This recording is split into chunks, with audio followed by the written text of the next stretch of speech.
Selamat malam, perkenalkan nama saya Denny Chandra dengan NIM 41520010114. Di sini saya akan menjelaskan apa itu arsitektur informasi, jenis arsitektur informasi, supaya kalian dapat mengetahui. Kita lanjut. Pertama, apa itu arsitektur sistem informasi? Arsitektur informasi atau arsitektur teknologi informasi merupakan suatu pemetaan atau rencana kebutuhan-kebutuhan informasi dalam suatu organisasi.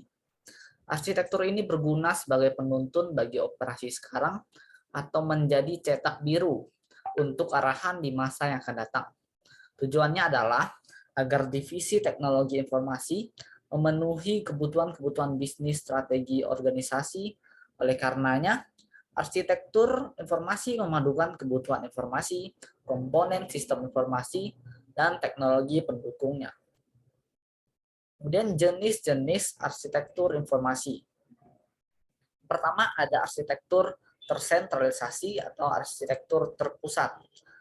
Nah, arsitektur terpusat ini merupakan sebuah pemrosesan data yang terpusat. Semua pemrosesan data dilakukan oleh komputer yang ditempatkan di dalam suatu lokasi yang ditujukan untuk melayani semua pemakai dalam organisasi.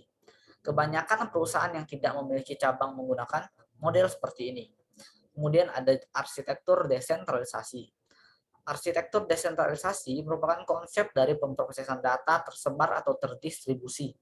Sistem pemrosesan data terdistribusi atau biasa disebut juga dengan komputasi tersebar sebagai sistem yang terdiri atas jumlah komputer yang tersebar pada berbagai lokasi yang dihubungkan dengan sarana telekomunikasi dengan masing-masing komputer mampu melakukan pemrosesan yang serupa secara mandiri, tetapi tetap bisa saling berinteraksi dalam pertukaran data.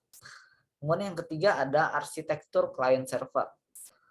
Beragam komputer dari vendor yang bermacam-macam bisa saling berinteraksi.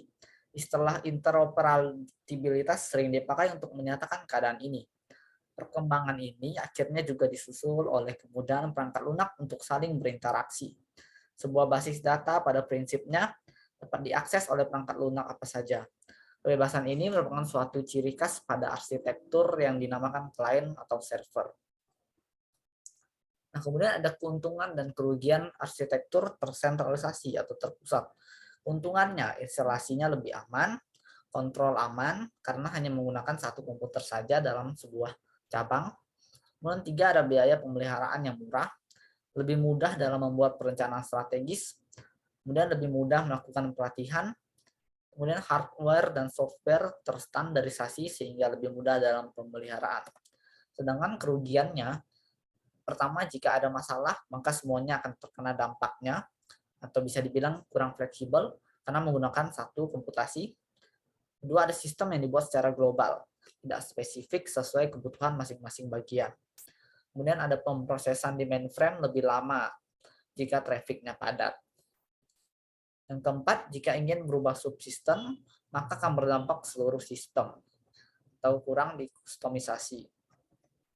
Nah, sebagai gambaran dari arsitektur tersentralisasi ini bisa kita lihat di tengah ada mainframe, yaitu satu komputer utama untuk melakukan komputasi, sedangkan sisanya dikomputasikan oleh komputer mainframe itu, maupun arsip data, printer, maupun terminal. Terminal semuanya ditujukan kepada mainframe untuk dikomputasi, sehingga bisa kita lihat kalau sistem arsitektur tersentralisasi ini memberatkan pada bagian komputer komputasinya, yaitu mainframe, sehingga akan lemot. Kemudian ada arsitektur desentralisasi. Yang pertama ada keuntungannya. Yang pertama ada penghematan biaya, kedua peningkatan tanggung jawab terhadap pengeluaran biaya, kemudian ada peningkatan kepuasan pemakai, kemudian kemudahan pencadangan ketika terjadi musibah, karena ini datanya masing-masing di cabang A ya cabang A, cabang B, cabang B. Jika cabang A terserang datanya, maka cabang B dan cabang C maka tidak ikut-ikutan datanya hilang. Makanya dibilang kemudahan pencadangan ketika terjadi musibah. Kemudian ada kerugian arsitektur desentralisasi. Yang pertama memungkinkan kekacauan kontrol terhadap sistem komputer. Yang kedua, ketidaksesuaian dalam menyediakan perangkat lunak dan perangkat keras. Yang ketiga, kemubaziran dalam tugas. Yang keempat, standarisasi bisa tak dicapai. Nah, contohnya bisa kita lihat, cabang A memiliki komputer komputasinya sendiri, cabang B, cabang C juga memiliki komputer komputasinya sendiri. Tetapi cabang A, cabang C, cabang B dapat berkomunikasi satu sama lain.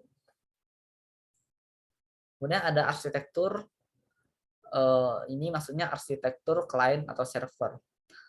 Nah, pertama ada keuntungan arsitektur client server. Yang pertama memberikan keamanan yang lebih baik. Kemudian lebih mudah pengaturannya bila networknya besar karena administrasinya disentralkan. Kemudian semua data dapat di-backup pada satu lokasi sentral di pusat, yaitu servernya sendiri. Kerugiannya, membutuhkan software NOS yang mahal, contohnya NT atau server Windows 2000, XP, Novell, atau Unix. Kemudian membutuhkan hardware yang lebih tinggi dan mahal untuk mesin server. Kemudian membutuhkan administrator yang profesional. Kemudian mempunyai satu titik lemah jika menggunakan satu server. Data user menjadi tak ada jika servernya mati.